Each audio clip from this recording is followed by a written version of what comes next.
Good morning বন্ধুরা, চলে এসেছি রান্নাঘরে একটা ব্রেকফাস্ট বানাবো। তো দেখো তো কেমন হয়েছে ব্রেকফাস্টটা, চলো তোমাদের দেখিয়ে দিই কী করে বানালাম। তো এই যে দেখো, লাগবে 3টে ডিম। ডিমটা আগে আমি ভেঙে নিলাম।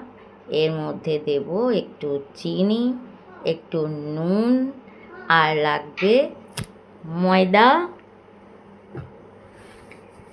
তো নুন আর চিনিটা আগে দিয়ে দিলাম, এবার দিয়ে দিচ্ছি 3 কাপ ময়দা। তো ময়দাটা দিয়ে ভালো করে আমি এটাকে আগে মেখে নেব। আর এর মধ্যে দেব একটু ইস্ট। তো দেখো ভালো করে আমি মেখে নিচ্ছি ময়দাটা, ডিমের সাথে আগে মিশিয়ে নিচ্ছি, কেন এর মধ্যে আমি দেব গরম দুধ। আর এই যে দিয়ে দিলাম ইস্ট।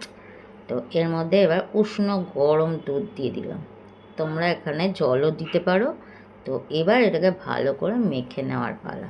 তো চলো, এই যে দেখো আমার মাখা প্রায় হয়ে গেল বকবক করতে করতে। আর এই দেখো, এইবার যেহেতু ইস্ট দিয়েছি, হাতে একটু তো ল্যাটর প্যাটর হয়েই যাচ্ছে। তো সামান্য হাতে তেল লাগিয়ে আর গোল্লা পাকিয়ে একটু ঢাকা দিয়ে রেখে দেব 10 মিনিট। তো এই যে দেখো কেমন মাখা হয়ে গেল ময়দা। তো ঢাকা দিয়ে 10 মিনিট রেখে দেব। এইবার 10 মিনিট হয়ে গেছে, নিয়ে নিয়েছি একটা চাকির ওপরে। এবার ভালো করে একটু চটকে নিয়ে আর গোল্লা পাকিয়ে নেব। বেশি চটকা চটকি করার দরকার নেই।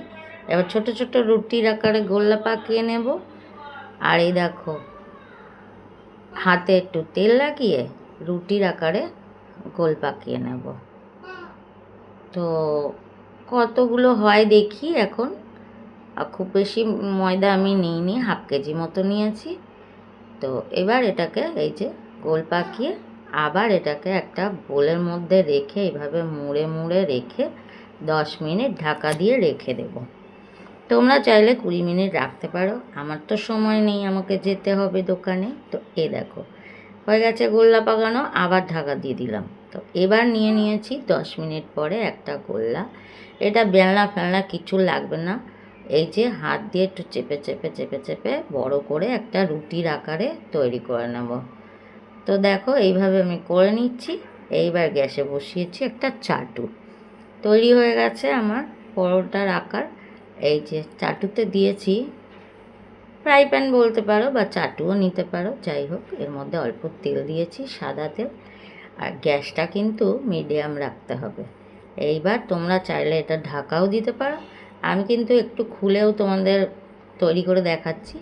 তো এইভাবে করলেও হবে বা একটু ঢাকাও দিতে পারো। তো আমি এইভাবেই করে নিচ্ছি। চলো, একটা সাইড হয়ে গেলে আমি এটাকে উল্টে দেবো।